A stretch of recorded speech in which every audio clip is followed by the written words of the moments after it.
All right, amidst the conflicting claims, sustained strikes, and an ever-protracting war, a dramatic and highly contested claim is now emerging from the heart of the West Asia war. Hello and welcome to another episode of NewsX Deep Dive with me, Vineet Malhotra, where today we track the latest claims emerging out of the conflict. In a report by the New York Times, a staggering claim has come to light.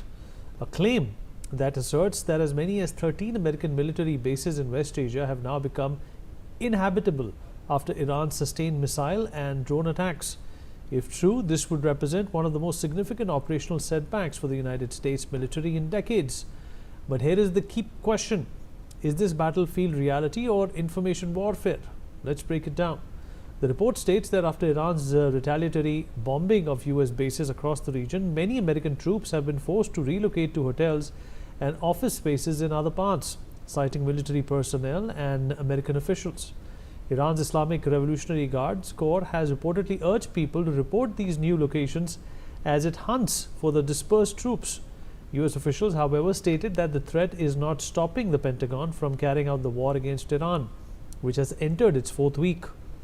According to the US officials cited, there were close to 40,000 US troops in the region when the war started, but the US Central Command has dispersed thousands of them, some to as far away as Europe. Many have remained, but not on their original bases. Let's strip away the rhetoric and look at what we actually know from verified reporting. Since the start of the 2026 conflict, Iran has launched missile and drone strikes across the Persian Gulf. Targets have included key US installations in Qatar, Kuwait, UAE, Bahrain, Iraq, and Jordan. Take a look at this video from the US Ali Al Salem Air Base in Kuwait. The US bases in Kuwait, which also include Camp Arif Jan and Camp Buharing, took the worst hits, being the closest to Iran. Ali Al Salem took hits on aircraft structures, while Camp Buharing lost maintenance and fuel facilities. The story is told not just through videos but satellite imagery as well. This imagery shows the destruction of Ali Al Salem Air Base. The damaged compound and hangar reportedly housed a MQ-9 Reaper. A United States military installation near Camp Arif Jan in Port Shuaba, Kuwait, was also struck by an Iranian drone on the 1st of March, resulting in the deaths of 6 soldiers from the United States Army Reserve. Look at these before and after images from the US military base in Arif Jan. Reports also state that communications equipment of the US Department of Defense ground forces was completely destroyed in the attack. In Qatar, the US CENTCOM's own regional air headquarters, the Al Udeid Air Base, had its early warning radar damaged. Qatar's defense ministry said that of the 2 missiles launched, 1 was intercepted while the other struck the base without causing any casualties. Satellite imagery showed damaged satellite dishes and communications infrastructure used by the US military for command, intelligence, and coordination. The imagery shows multiple antennas and satellite arrays destroyed or heavily damaged, indicating the attack targeted US communications and C4 ISR systems.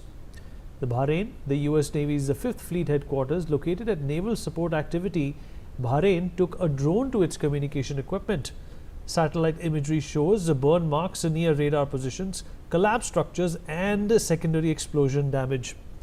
US officials stated that there were no casualties due to the base having been reduced to under 100 mission-critical US personnel in anticipation of possible escalation. 5 US Air Force refueling planes were struck and damaged on the ground at Prince Sultan Air Base in Saudi Arabia.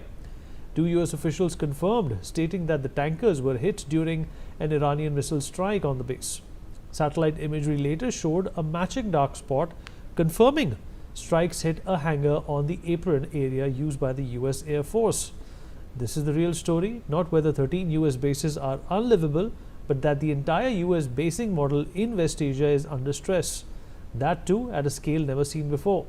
For decades, these large permanent bases were a power projection, letting the United States assert stability through presence. Now those very bases are becoming fixed, predictable targets, and that changes everything. So now, much of the US's land-based military is in a sense fighting the war while working remotely, with the exception of fighter pilots and crews operating and maintaining warplanes and conducting strikes. Despite the damage, US officials insist operations are continuing. Several senior officials state that Iran's sustained assault has forced parts of the US military into a remote warfare posture. Ground personnel have been shifted away from compromised bases while air operations continue from whatever infrastructure remains functional. However, military experts warn that dispersing troops away from established bases comes at a cost. Operating from ad hoc location reduces coordination, slows response times, and limits access to critical equipment, complicating an already high intensity conflict. So here's what's happening. Yes, US forces are under sustained attack, living and operating conditions have deteriorated, and many personnel are being relocated. But the American military presence in West Asia is still intact, operational and actively adapting. So is the real headline collapse or is it transformation? Because for the first time in decades, America's biggest bases are no longer its greatest strength. They may be its biggest vulnerability, though. Joining us on the program at this point in time is Captain Sanjay Karve, former senior officer, Indian Navy. Captain Karve, appreciate you being here with us. Well, what do you make of the kind of damage that we just spoke about to American bases? And is this something that the Americans are going to retaliate about? And your overall impression also, sir, of the Strait of Hormuz being compromised at this point in time as well? Good evening, Vinny. As you have rightly stated, there is a change in the scenario, not only for the United States, but also for the Gulf Council countries. Because for decades, the GCC was confident that the US support would be there in case someone would be attacked. Today, people down there are questioning that if they can't protect their own bases, what are the chances that US would step in and protect these nations? We also have to understand this fact that the so-called the US fleet, which is supposed to be one of the largest and the most powerful fleet on seas, high seas, is stationed in such a way that it is out of range of the Iranian missiles. What does it tell you? That the US Navy or the US government is still wary about the Iranian threat to their armed forces. The government has talked of airdrop or airborne commandos or para commandos to be dropped in Iran. Point to be noted is they have lost their tankers. To drop paratroopers from air, the aircraft has to reduce the speed to about 120 to 130 knots, that is roughly 200 kilometers. Having made this statement in open that our airborne troops are ready, it would be foolish to assume that Iran would do nothing about it. This aircraft would be sitting ducks in air, even if they're escorted by fighter aircrafts. So the United States has tied itself in knots. The most important part here is they overlook the geography of that Gulf or the Strait of Hormuz. They thought by virtue of naval superiority or air superiority, they would conquer Iran. The fact remains that today, battle or victory is still measured by foot. If you remember, 3 decades ago, even for Falklands War, the British Navy had to put in Marines, the foot on ground, to capture the island, despite having the control of the island.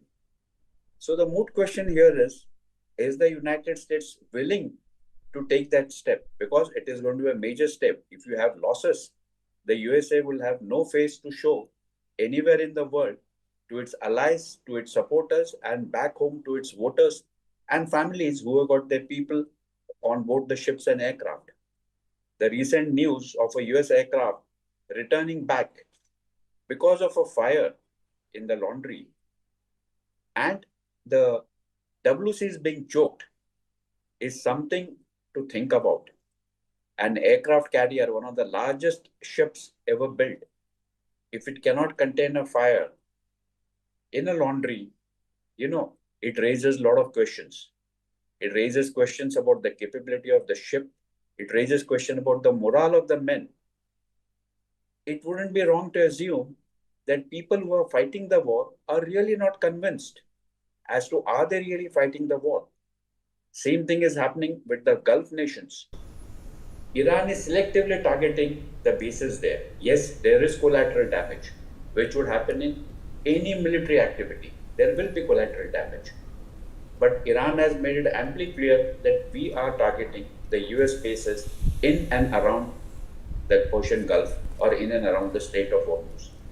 The United States had also very strategically taken up these bases with the eventual aim to control the Gulf or to control the Strait of Hormuz. If you have a look at the Iranian coastline, it is not a clean coastline.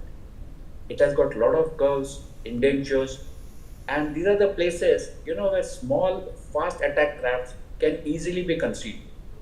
Who can carry out a surprise attack? It is very easy to say that I am a huge naval power and I will enter the Strait of Hormuz. Fair enough, It is sir. Fair enough, sir. We have a paucity of time, but I appreciate your thoughts, and you've given us some very valuable feedback, sir. Thank you for your time.